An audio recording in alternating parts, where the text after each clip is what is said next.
Y en primer lugar, bueno, quería agradecer al Ayuntamiento de Pontevedra que tenga bien acogernos un año más en esta gala, que además esta gala, como sabéis, tiene un sabor especial porque este año se ha producido la retirada de la tenista pontevedresa Lourdes Domínguez. Entonces, bueno, la gala del tenis, que es la que recoge un poco lo que, como bien decía antes Ansus, el trabajo de todos los tenistas gallegos durante el año, pues está dedicada a ella, en la que le rendiremos un buen homenaje merecido por su retirada. Vuelvo a repetir, gracias al Ayuntamiento por querer que encima Lourdes pueda recibir este homenaje en su ciudad natal y en su ciudad de origen.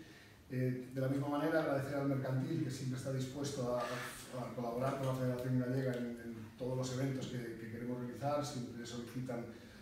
gran cantidad de pruebas y en este caso, pues, bueno, este máster regional, que es un poco lo que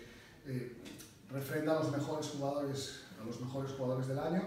y que después tiene la continuidad en esta gala que os decimos que va a ser muy interesante, porque todos los jugadores nuestros, desde los más pequeños hasta los absolutos, recibirán su pequeño homenaje, ¿no?, de todo el esfuerzo del año, y sobre todo en la que veremos a Lourdes, bueno, pues, acompañándonos y recibiendo el homenaje que se merece de todo el tenis gallego.